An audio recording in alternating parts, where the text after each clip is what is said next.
Selamat pagi anak-anak. Pagi, Ibu. Bagaimana kabar hari ini? Baik, Bu. Anak-anak sekalian sudah siap menerima materi hari ini? Siap, Ibu. Oke, baik anak-anak sekalian, sebelum kita mulai materi kita hari ini, mari kita menyanyi satu lagu. Lagu apa? Bersyukur kepada Tuhan. Oke, lagu bersyukur kepada Tuhan. Anak-anak sekalian, bangun berdiri. Kita menyanyi lagu bersyukur kepada Tuhan. 1, 2, 3. Bersyukur kepada Tuhan. Bersyukur kepada Tuhan. Sebab Dia baik.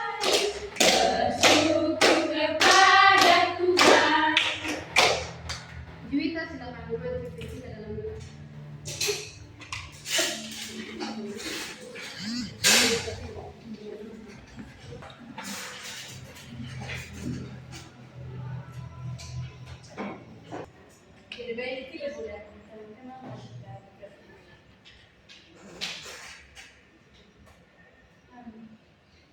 Amin.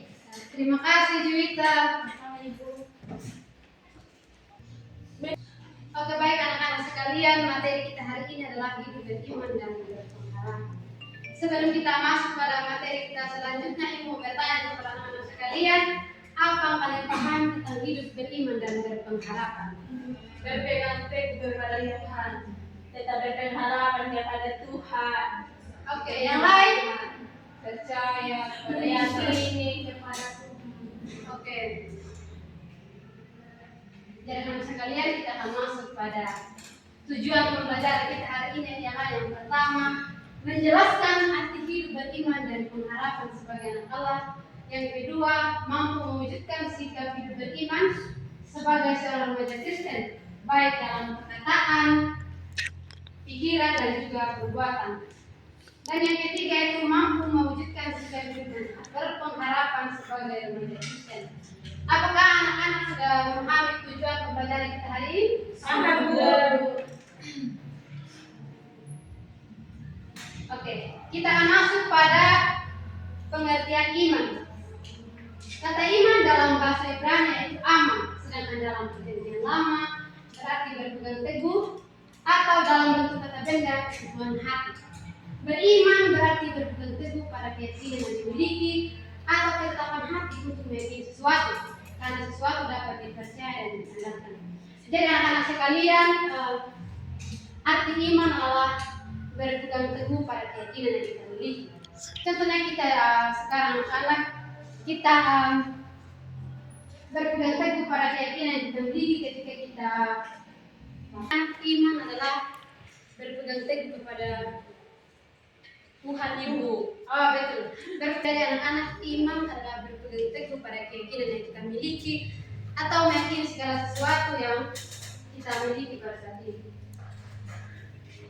Apakah anak-anak sudah memahami? Paham, Bu. Oke, baik. Kalau anak-anak sudah memahami, kita akan masuk pada contoh hidup beriman menurut tokoh Alkitab.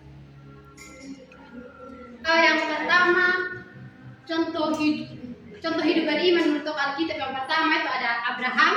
Bisa kita lihat dalam Kejadian 12 sampai ke 13. Jadi anak-anak sekalian, Abraham dipanggil Tuhan keluar meninggalkan ayah dan saudara-saudaranya ke negeri yang belum ia ketahui. Ia segera mematuhi perintah yang diberikan oleh Tuhan. Ia tidak peduli tentang masalah apa yang ia hadapi dalam perjalanan tersebut, tapi ia percaya bahwa dalam perjalanannya Tuhan menyertai kehidupannya. Jadi dalam contoh hidup beriman dari tokoh Abraham, kita bisa belajar bahwa dalam segala pergumulan masalah yang kita hadapi, Tuhan tidak akan pernah meninggalkan kita. Kita akan masuk pada contoh hidup beriman tokoh yang kedua, yaitu perempuan Kanaan. Bisa kita lihat dalam Matius 15 ayat 21 hingga ayat yang kedua. 28. Anak sekalian, kita akan masuk pada contoh hidup beriman menurut Alkitab yang kedua, yaitu perempuan Kanaan. Jadi anak-anak sekalian, ada seorang perempuan Kanaan yang sedang mengalami kesusahan, anaknya sedang kerusakan setan dan sangat menderita karena penyakitnya itu. Jadi anak-anak, pada saat itu Yesus sedang mengarah ke Tirus dan Sidon. Sang perempuan Kanaan itu mendatangi Yesus meminta tolong agar anaknya yang kerasukan itu disembuhkan. Tetapi Yesus tidak mendengarkannya. Tetapi sebaliknya perempuan itu tetap berusaha dan berteriak dan mendekati Yesus. Akhirnya dengan panggilan yang kedua itu, Yesus menggenapinya dengan berkata, "Tidak patut engkau mengambil roti yang disediakan bagi anak-anak dan melepaskannya kepada anjing." Jawab perempuan itu, "Benar Tuhan, namun anjing itu makan remah-remah yang jatuh dari meja tuannya." Dari hal itu maka Yesus menjawab dengan berkata, "Hai ibu besar imanmu, maka jadilah kepadamu seperti yang kau kehendaki." Jadi anak-anak sekalian, berkat imannya kepada Yesus Kristus, perempuan Kanaan ini mengalami suatu mujizat, anaknya disembuhkan oleh Tuhan.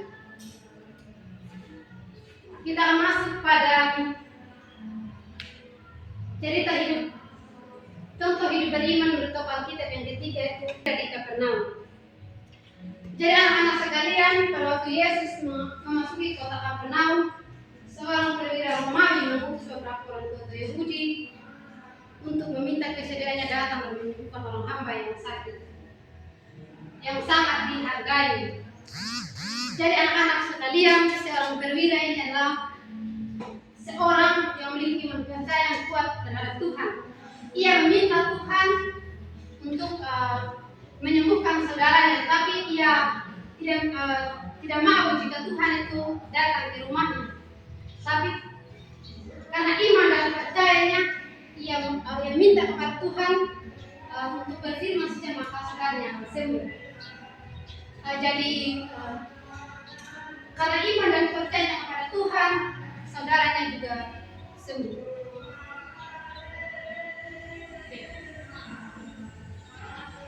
Oke anak-anak sekalian, kita akan masuk pada arti berpengharapan.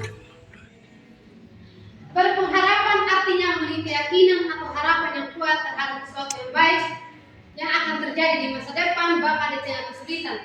Seseorang berpengharapan biasanya optimis, sabar, dan tekun menanti serta percaya bahwa harapan akan terwujud suatu saat nanti. Jadi anak-anak sekalian, arti berpengharapan ini adalah orang-orang yang memiliki sebuah cita-cita di masa depan. Ia percaya bahwa dengan sebuah harapan yang besar, ketika ia belajar dengan tekun, ia dapat menggapai cita-citanya itu pada suatu saat nanti. Orang yang beriman juga biasanya orang yang sabar dalam menanti segala sesuatu yang belum ia capai. Apakah anak-anak sudah memahami?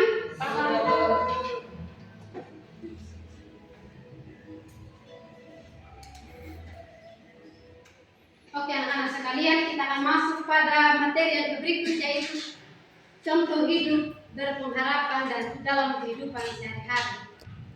Yang pertama itu di sekolah.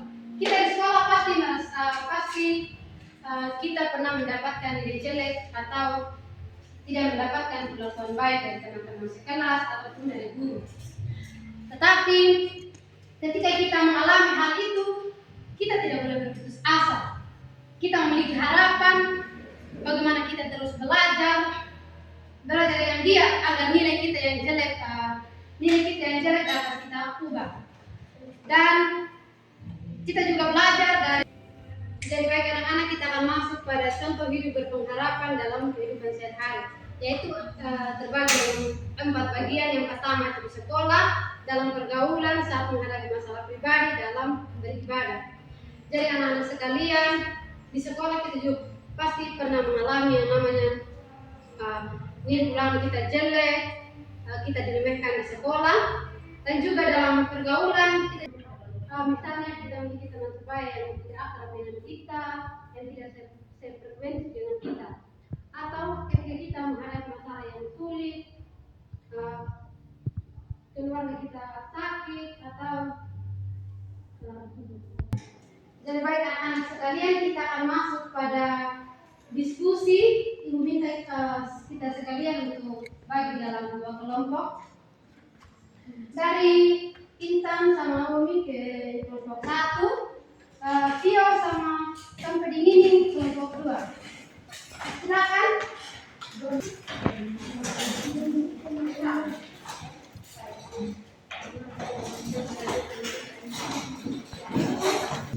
Oke, kelompok 1 akan menjelaskan, mendiskusikan apa perbedaan antara iman dan pengharapan dalam konteks ajaran Kristen dan bagaimana keduanya saling berkaitan. Itu untuk kelompok 1.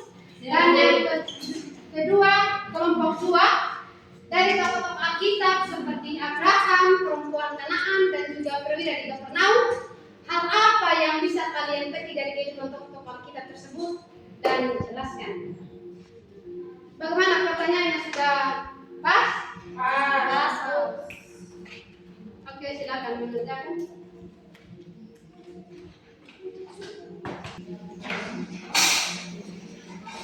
Silakan berdiskusi.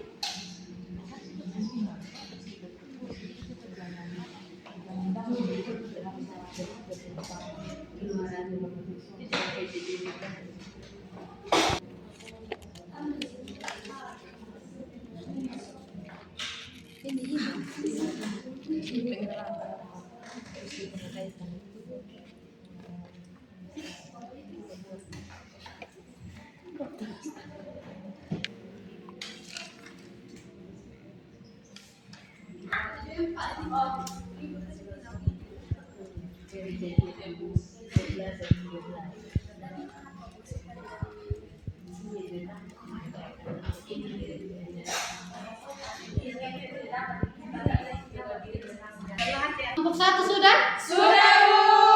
Oke, silakan kelompok 1 berdiri semua.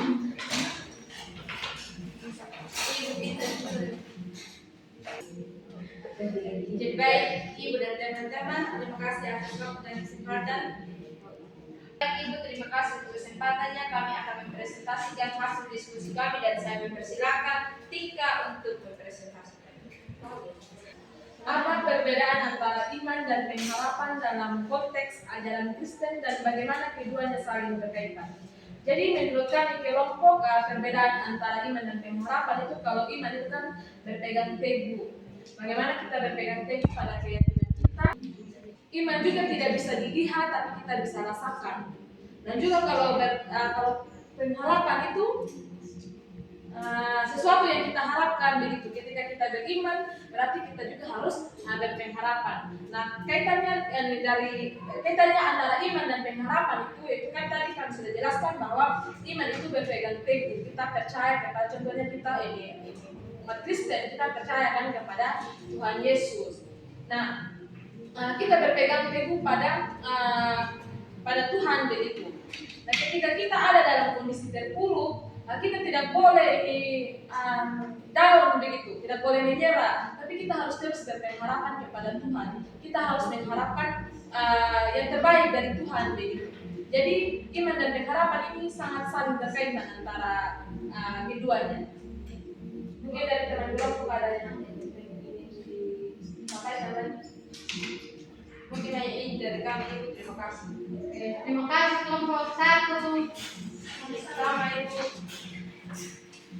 Kelompok 2 silakan.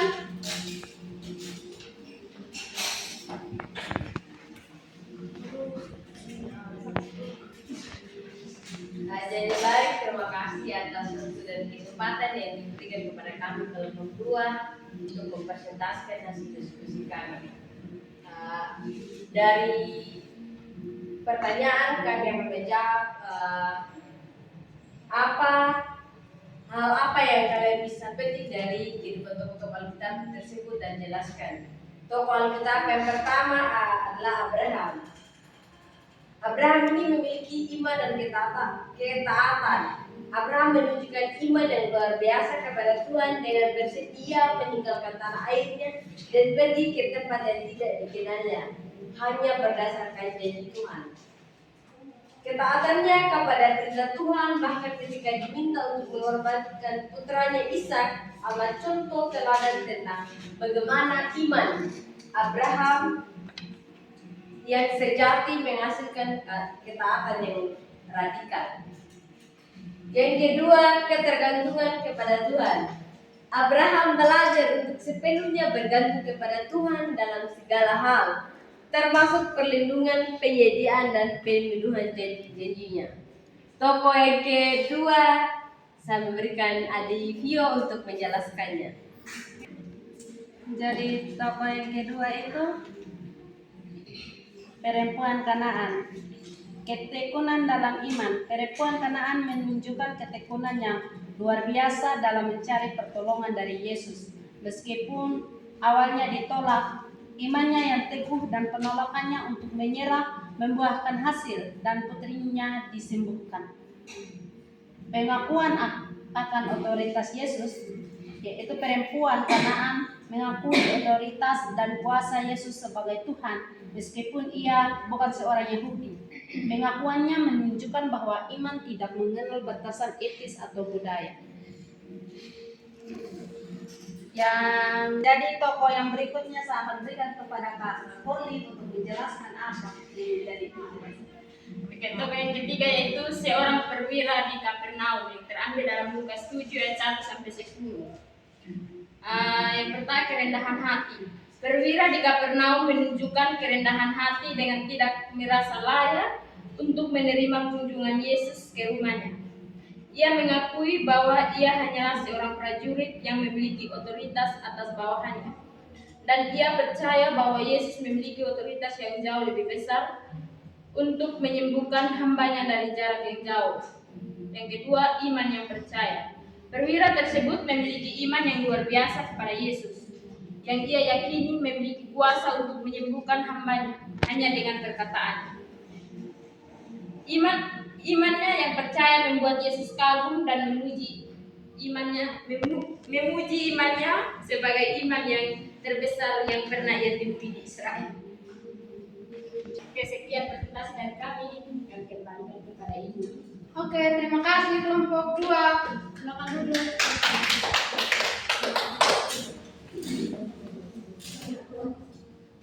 Oke, dari baik anak-anak, iman dan pengharapan saling berkaitan, yang dimana iman menimbulkan pengharapan dan sekaligus menjadi pendorong bagi kita untuk mencapai suatu pengharapan tertentu. Kesimpulan dari ketiga tokoh Alkitab seperti Abraham, perempuan Kanaan, dan perwira di Kapernaum, bahwa yang disebut beriman adalah orang-orang yang dengan segenap hati dan segenap akal budinya percaya bahwa bila orang berpegang teguh pada firman Tuhan, maka apa yang dikehendaki Tuhan atas dirinya akan terjadi. Dan baik-baik sekalian, kita akan masuk pada kesimpulan. Hidup beriman dan berpengharapan adalah kehidupan yang didasari kepercayaan penuh kepada Tuhan yang memunculkan sikap optimis, realistis dalam menghadapi segala situasi serta menghasilkan tindakan nyata seperti ketaatan, kesetiaan, dan kasih kepada sesama. Iman sebagai dasar keyakinan akan memunculkan pengharapan dan keduanya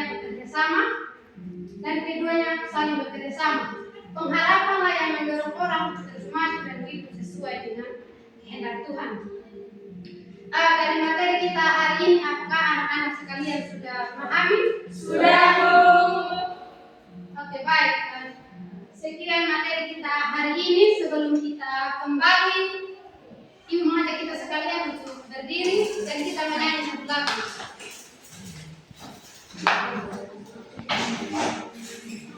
Betapa kita sudah bersyukur bertanya air, kaya dan subur.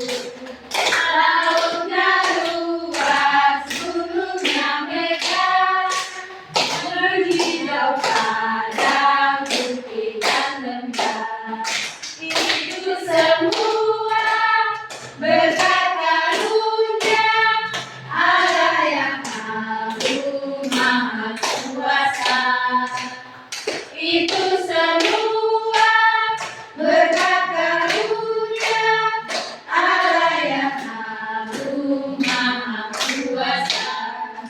Silakan Tio, kita dalam pulang. Jadi baik ibu dan teman-teman, sebelum kita pulang ke rumah kita masing-masing, mari kita berdoa. Bapa kami yang di surga, disembahlah namamu, dan nama kerajaanmu menjadi berkat. Di bumi seperti di surga, berikanlah kami pada hari ini makanan kami secukupnya, dan ampunilah kami akan kesalahan kami, seperti kami juga mengampuni orang yang bersalah kepada kami. Dan janganlah membawa kami ke dalam pencobaan, tetapi lepaskanlah kami daripada yang jahat. Karena Engkaulah yang punya kerajaan dan kuasa dan kemuliaan sampai selama-lamanya. Amin. Oke, terima kasih Tio.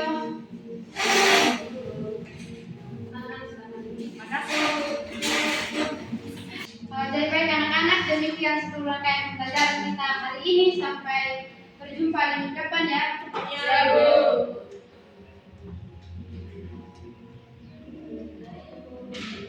Makasih. Sampai bertemu minggu depan ya. Ya.